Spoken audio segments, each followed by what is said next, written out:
va lire l'énoncé suivant, répertorié ici. Donc on considère la fonction où alpha est un paramètre de valeur inconnue. F de x est égal à f ln de alpha moins ln de 15,76 moins 5,1 ln de x. Alors c'est le même exercice qu'auparavant, il faut rechercher la borne inférieure, enfin la borne inférieure est donnée, mais il faut rechercher le paramètre alpha cette fois-ci et la borne supérieure. C'est un petit peu les mêmes exercices qu'auparavant, donc répondez aux deux questions ci-dessous en respectant les consignes données. A, la valeur du paramètre alpha, on demande de déterminer la valeur du paramètre positif alpha pour que le domaine de définition de f de x est pour borne inférieure C69. Encodez votre valeur, ouais, bon. Quand vous avez encodé votre réponse, appuyez sur... Ouais, bon, ça c'est pas... Voilà, et ensuite, il faut calculer voilà, la valeur de la borne supérieure. Donc, il faut rechercher alpha, et la borne supérieure et la borne inférieure est donnée parce que cette borne inférieure vaut C69. La borne inférieure vaut C69. Bon. Eh bien, on va entamer cette résolution de ce type d'exercice. Alors, on a une fonction qui est dépendante de x, y est fonction de x. Ce qui importe ici, c'est de rechercher alpha, de telle manière à ce que, bon, je pratique comme auparavant. Je n'explique plus parce que, bon, j'ai déjà vu auparavant. Hein. Vous allez voir les types 2. Ici, c'est le type 1. Le type 1. Voilà. J'ai déjà expliqué le type 2 et 3. Bon, c'est la même chose. La résolution est la même. CTRL C, voilà. Le type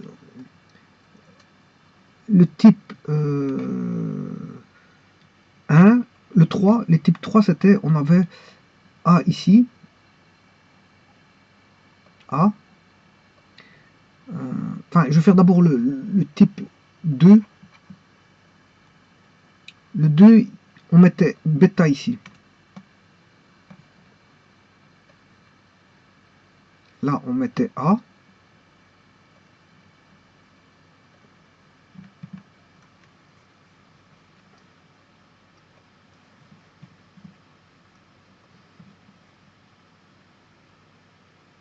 Un nombre donné A. Un nombre donné B. Voilà. Et un paramètre donné gamma. Enfin, un paramètre à rechercher gamma. Paramètre à rechercher. Ça, c'est le type 3. Alors, il fallait rechercher le paramètre gamma. Type 3. Et bon, ça a été traité. Et celui-ci, je vais traiter de la même façon. De la même façon. Alors, le type 2, ça c'est le type 3, bien sûr. Le type 2, ben, vous reprenez celui-ci.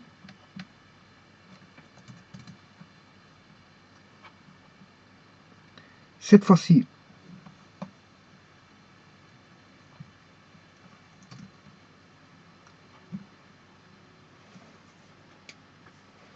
vous mettez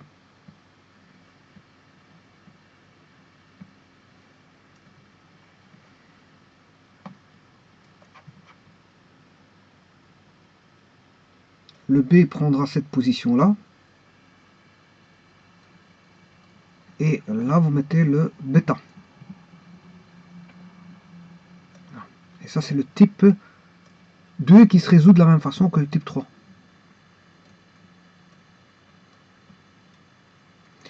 Et maintenant, je vais mettre le type 1.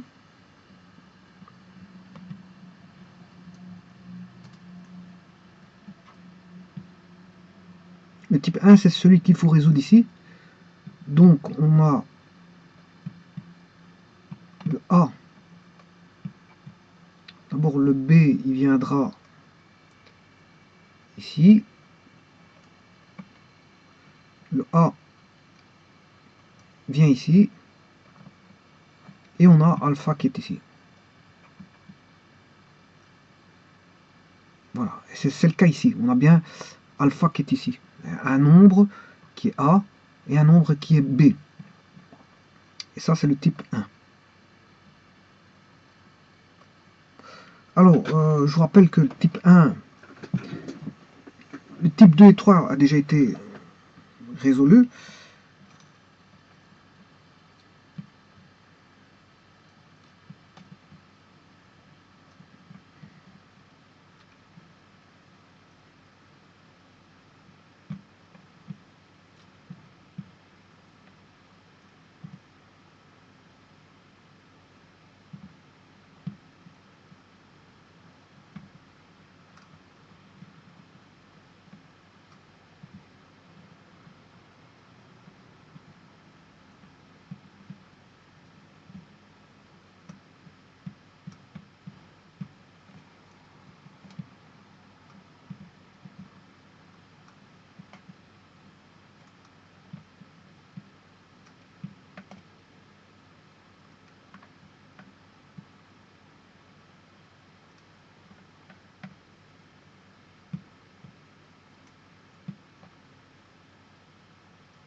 Voici les trois types.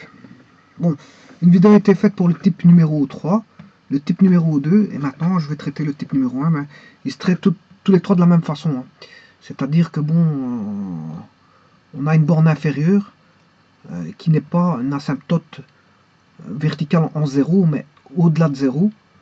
Hein, généralement, le ln, la fonction ln, est l'asymptote verticale comme ceci, et là vous avez la fonction ln. Voilà, mais ici c'est d'une autre nature parce que on n'a pas l'asymptote verticale comme je viens de vous dire en x égale 0.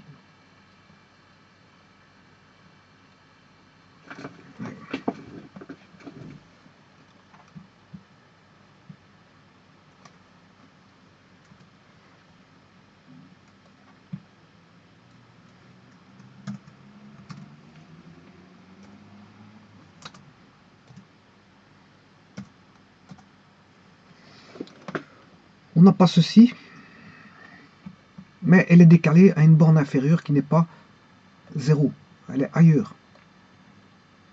Donc on a une asymptote verticale ailleurs, qui se trouve en C. Donc on a une asymptote verticale en C.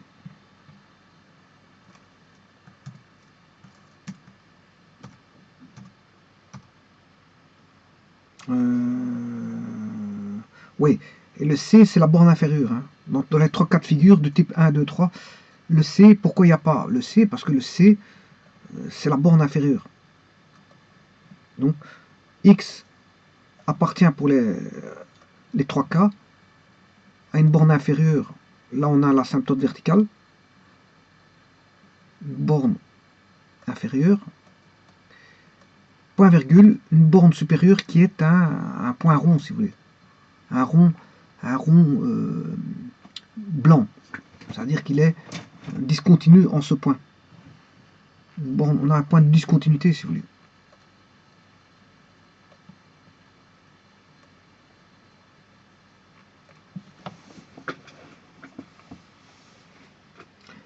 Voilà, à la borne supérieure, la fonction n'est pas définie. C'est pour ça qu'on a un intervalle ouvert. Et alors la borne supérieure, ben, c'est égal à la borne inférieure. Voilà. Donc ce qui veut dire qu'on a une asymptote verticale en C. Pour les trois, hein, pour les trois, on a toujours ceci pour les trois. Ça c'est toujours vrai pour les trois types. Voilà, c'est toujours vrai pour les trois types. Bon, maintenant, et donc là la fonction va débuter bien sûr comme ceci. Voilà, elle touchera l'axe x égale 0, il y aura une racine, et puis après bon, on aura la fonction qui va démarrer, mais qui va s'arrêter à, si vous voulez, une borne supérieure, où là, elle n'est pas définie. En fait, là elle n'est pas définie en extrémité, c'est la borne sup. Voilà. Et là, bien sûr, en cette borne sup, il y a l'inexistence du y. le Y n'existe pas en ce point borne sup. C'est normal, c'est pour ça que j'ai mis qu'on a un intervalle ouvert. Voilà, donc ils se traitent tous les trois de la même manière. Donc ici, il faut rechercher à la limite quand x tend vers C. Là, on doit trouver, bien sûr, quand x tend vers C, quand x tend vers C,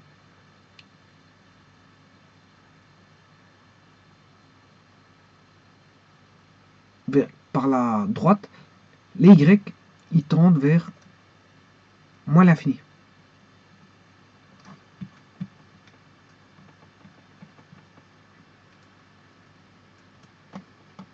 Quand les x tendent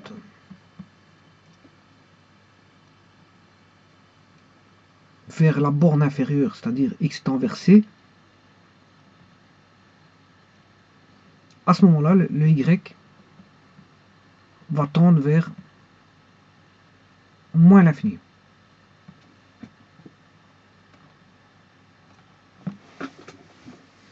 Voilà, le y va tendre vers moins l'infini quand x tend vers C. Et x tend vers C par la droite. Voilà, et c'est comme ça qu'on pratique pour les trois. Les trois types 1, 2, 3, c'est la même chose. Alors ici on va faire ça, mais je vais le faire pour le type A, le type 1. Type 1, c'est-à-dire je vais résoudre le type 1, puisque le type 2 a déjà été résolu, et le type 2 a déjà été résolu. Voilà. Et donc on va rechercher les bornes inférieures et supérieures, comme on l'a fait déjà dans les précédentes vidéos. Alors, quand x tend vers C, le y tend vers moins l'infini. Ben, on va écrire cette équation.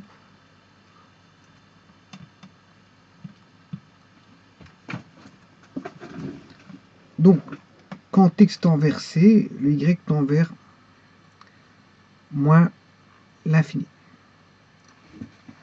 Bon, dire que ça tend vers moins l'infini, c'est dire que ceci tend vers 0. Ici, attention qu'il y a ln de C, c'est ln de C. Donc, quand les limites tendent vers C, ben, ça veut dire que lui tend vers moins l'infini. Ça veut dire que l'intérieur du premier logarithme népérien, maintenant, l'argument du premier logarithme népérien tend vers 0. Donc, en d'autres termes, ce qui se trouve à l'intérieur du premier ln doit tendre vers 0. Ceci doit tendre vers 0. Voilà. Mais on sait bien que le x tend vers C. Attention qu'ici je me suis trompé, c'est la limite quand x tend vers C. Ça limite quand x tend vers C. Si j'ai mal écrit les choses, ça limite quand x tend vers C. Voilà. Et dire que la limite x tend vers C, ben, c'est de remplacer x par C.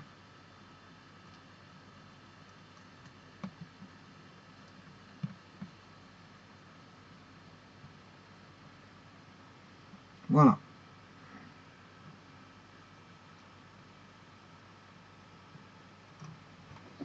Bon, je vais réécrire ça parce que ça s'est effacé, c'est pas très clair. Donc en fait, c'est alpha moins ln de A moins B ln de C. Et là, il y a la parenthèse fermante par rapport à celui-ci, mais je vais mettre une parenthèse par rapport à celui-là, et ça doit être égal à 0. Parce que quand ça tend vers moins l'infini, c'est que on a ln de 0. C'est ln de 0 qui tend vers moins l'infini. Donc l'intérieur de l'argument doit être égal à 0. Voilà.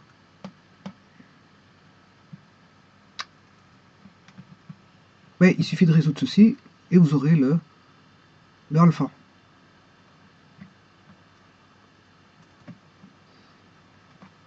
Alors, le alpha vous doit valoir juste ceci. Je le fais passer dans le membre de droite. Il y a plus égal 0. Le alpha doit valoir ceci, et vous avez directement le alpha. C'est tout simplement on a l'alpha. Donc le alpha vaudra ln de A moins B ln de C. Très simple pour trouver le alpha. Très simple. Maintenant, connaissant le alpha, on va chercher la borne supérieure. Là, pour aller chercher la borne supérieure, il faut remettre ceci dans l'équation et réécrire l'équation suivante. Donc on a ln de alpha moins ln de A moins B ln de X. Alors, cette parenthèse vient fermer la première ici. Celle-ci referme celle-là.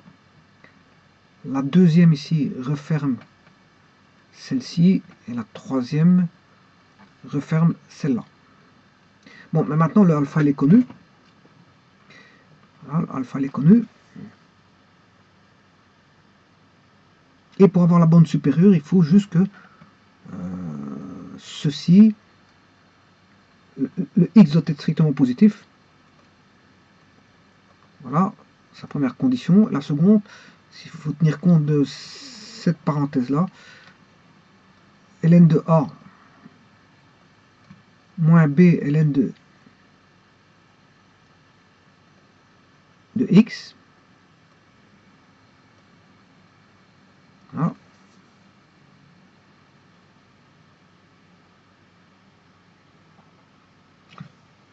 Doit être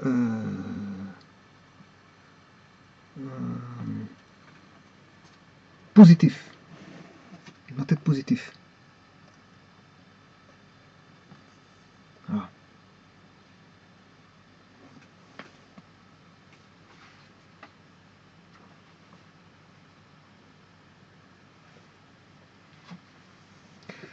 Bon, ce qui veut dire qu'on aura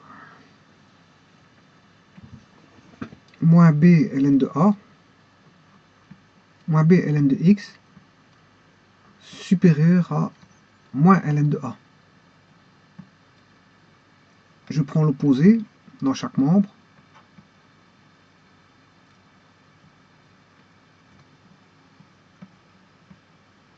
Donc on va prendre, si je prends l'opposé, ça devient négatif. Enfin, on prend l'opposé, ça devient positif, je m'excuse, ça devient positif. Voilà, donc on a le alpha, on a trouvé le alpha, et on est dans le chemin pour trouver le x, la borne supérieure.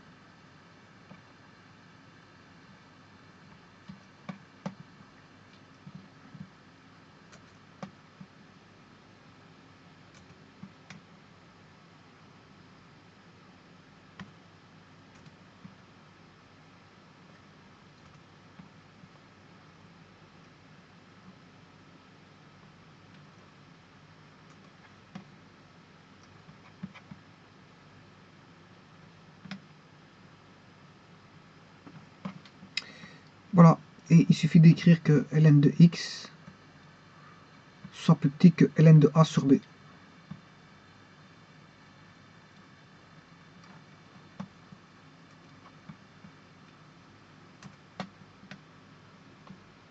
Là, je prends l'exponentielle dans chaque membre.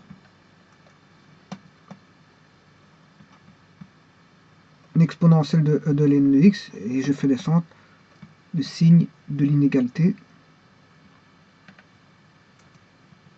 qui va se retrouver ici.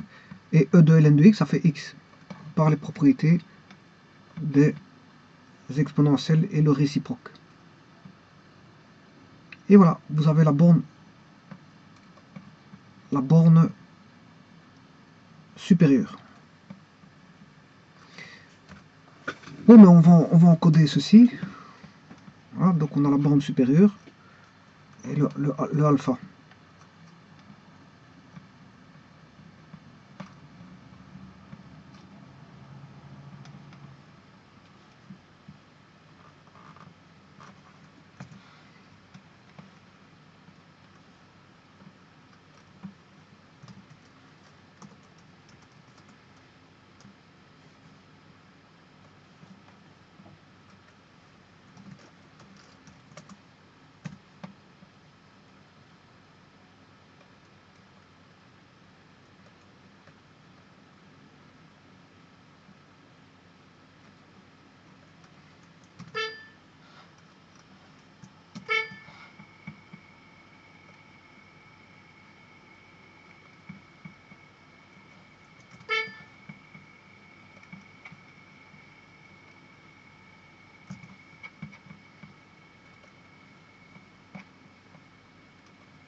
Bien sûr, ici, il s'agit du type 1.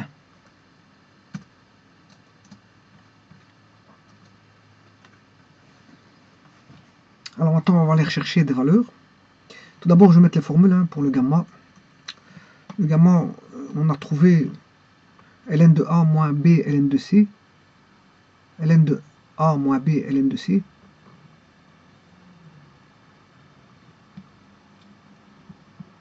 Donc c'est ln de A moins B fois ln de C. Voilà. Alors la borne inférieure, je vais la donner, et la borne supérieure, elle est donnée par E de ln de A sur B. E de ln de A sur B. Donc c'est égal à exponentielle de E de ln de A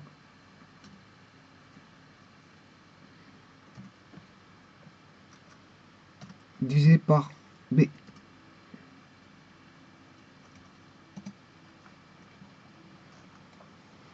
Voilà. Oui, le B c'est... je m'excuse, je peux pas marquer B ça comme ça. Le B il est là.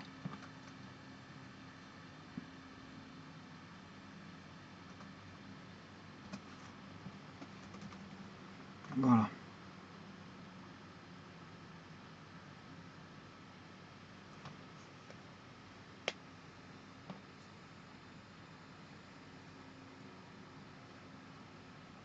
Bon, maintenant on va aller chercher la fonction qui est ici.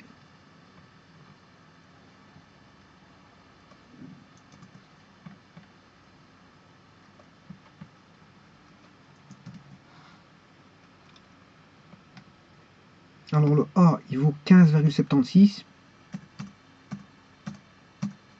et le B il vaut 5,1. Voilà. Et la borne inférieure fait C69.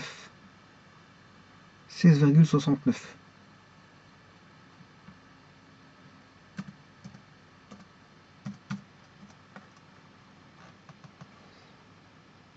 Voilà. Ben, maintenant, on va aller taper ça sur GeoGebra.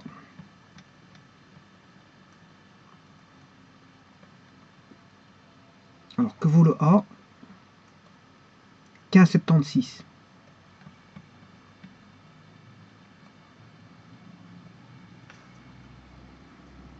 Non, 15,76.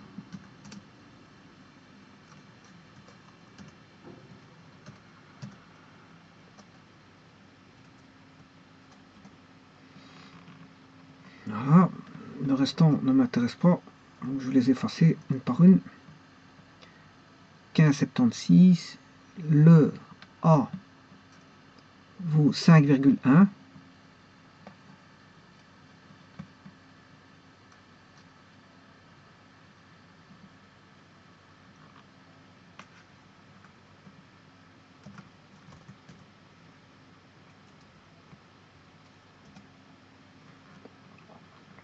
Le A vaut 5,1 et le C 16,69.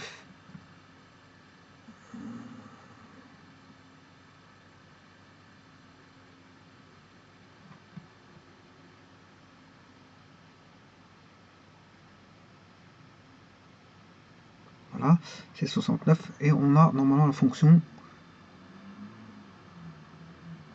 C69, c'est pas notre cas. 15,76,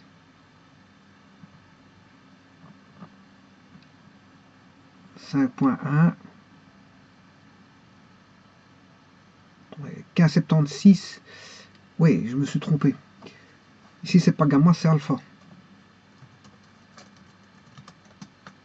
Voilà, alpha, c'est 0,3396 602. 0,3396 602. 0,3396 602. 0,3396 602.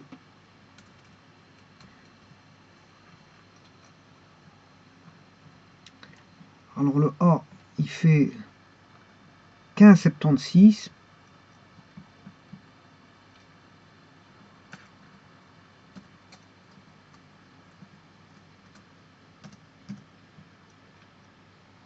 Et le C, et le B, pardon, 5,1. B 5,1.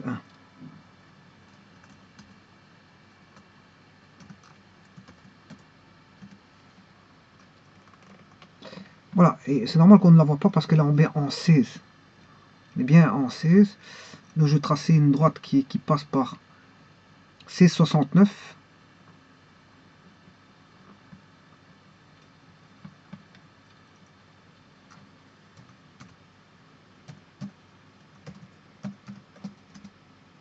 Donc vous voyez que c'est bon. On a déjà l'asymptote. L'asymptote verticale. Maintenant je vais mettre la droite qui passe par voilà, le point extrême borne supérieure. Il se trouve plus ou moins en 22. Ouais,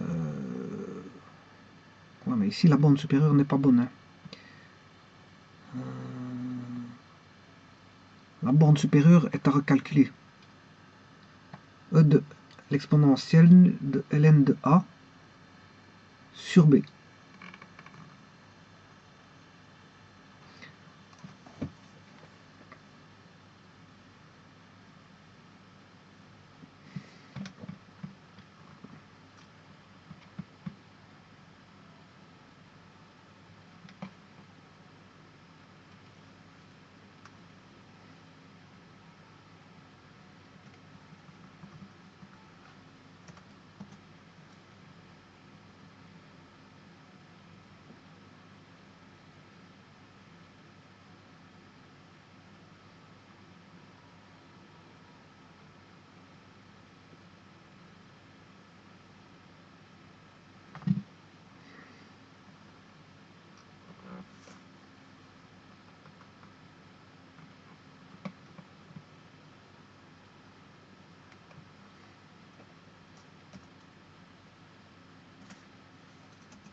Bon, je vais réécrire la formule exponentielle de ln de A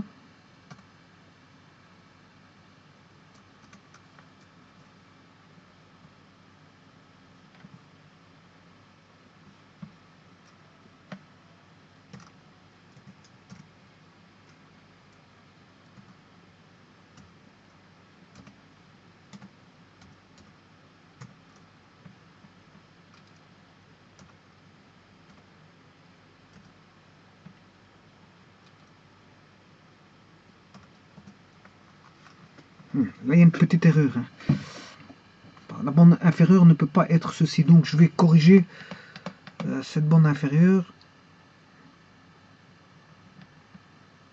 Il y a une petite erreur dans la borne inférieure. Bon. On va aller rechercher la fonction ln de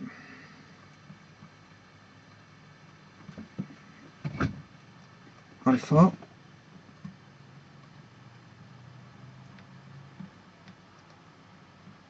moins ln de A moins b ln de x moins,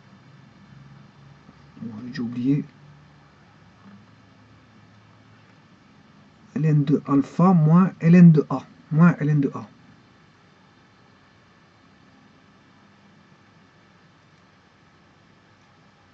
Moins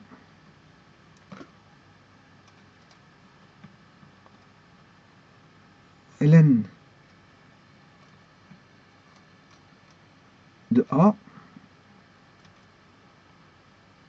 moins b ln de x moins b ln de x.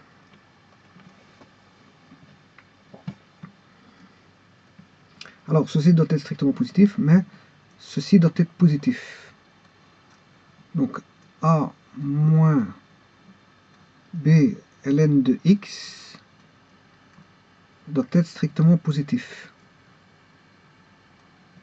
Donc moins B ln de x plus grand que moins A, B ln de x plus petit que A.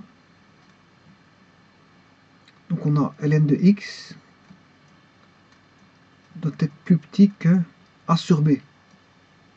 Ah ouais, c'est parce que tout à l'heure j'avais effacé un ln, j'avais mis un ln en trop, ouais, je me rappelle de ça. J'avais mis un ln en trop, alors, je l'ai remarqué, je l'ai effacé sans... Mais en fait, je l'ai incorporé dans l'équation tout à l'heure, ouais. J'avais marqué, si je me rappelle, j'avais marqué ln de ln. Bon, à un moment donné, j'ai remarqué ça, je l'ai effacé, mais je l'ai pris dans l'équation quelque part. Donc c'est normal que ce soit mauvais. J'avais écrit 2 fois ln, c'est normal, donc c'est ça en fait. Donc là, maintenant, on a la réponse. Il suffit d'aller chercher E de ln de x qui fait x plus petit que E de a sur b. Voilà, c'est plutôt ceci, il n'y a pas... Voilà, c'est E de a sur b. Voilà, c'est parce que j'avais mis un ln ici dans l'équation sans faire exprès. Je me suis rendu compte, mais je ne pensais pas que je l'avais pris dans l'équation. Voilà, je l'avais effacé à un moment donné, mais le problème, c'est que je l'avais calculé dans le calcul. Donc c'est normal que... Donc c'est E de a sur b. Donc il suffit de faire l'exponentielle de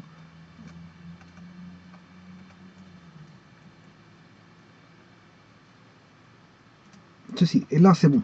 Là, on a bien 21,98. Alors, on va dans GeoGebra. Voilà, on est presque à 22, hein, c'est juste. Hein, 21,98, on est presque à 22. C'est juste. Hein. D'ailleurs, je vais mettre une droite. X égale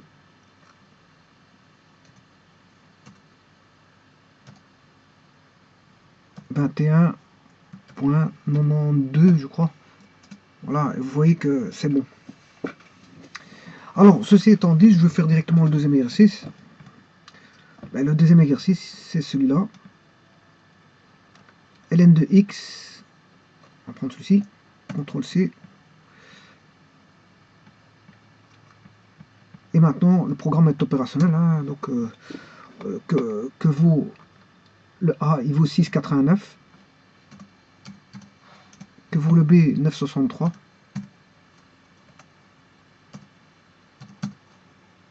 Voilà. Et la limite, la borne inférieure, elle est de 1,81.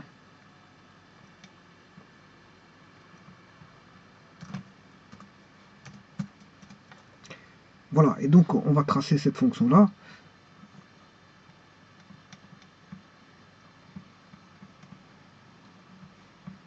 Pour ça, il faut que je la duplique.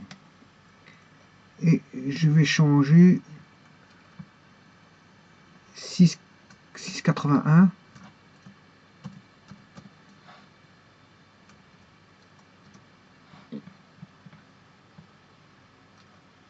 6,89 6,89. Bon, tout d'abord, l'alpha, il vaut 0,16 23,42. 0,16 23,42. 0,16 23,42. 0,16 23,42. 6 0,16 43 42. Voilà que vaut l'alpha.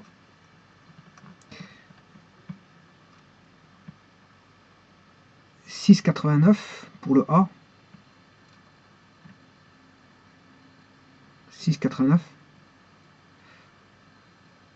Si c'est 16, 23, 42. 16, 23, 42. 16, 23, 42. De toute façon, il met 0,16, c'est pas un problème. Voilà. 6,89 pour le A.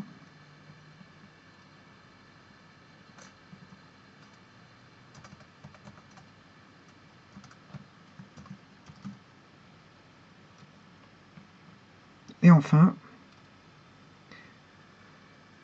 le B vaut 9,63.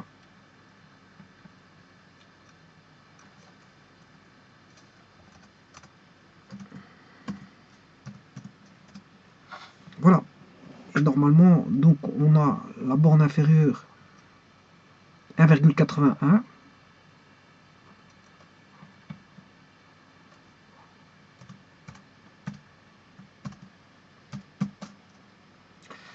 Voilà, et donc ça me semble juste, hein.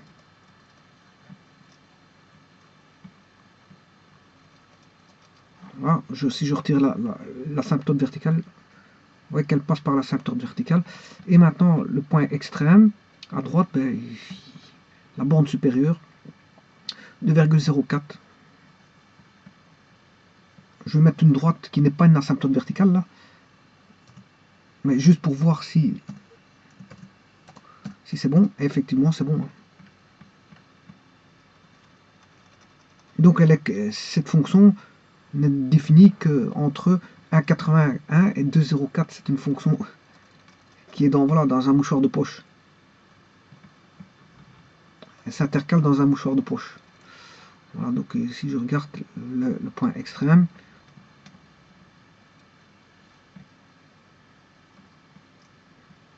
voilà le point extrême qui est ici. Vous voyez que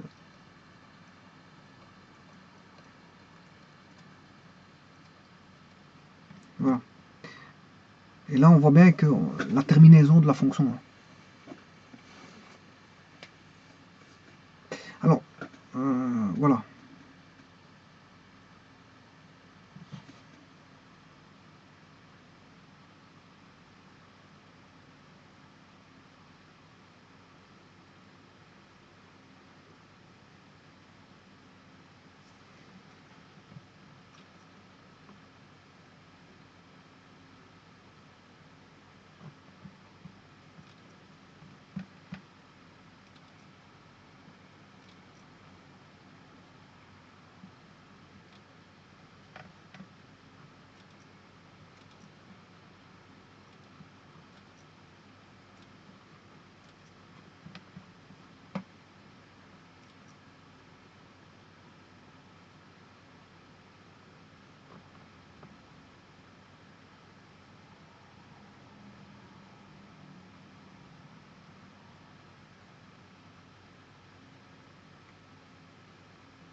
Voilà, je vous remercie beaucoup.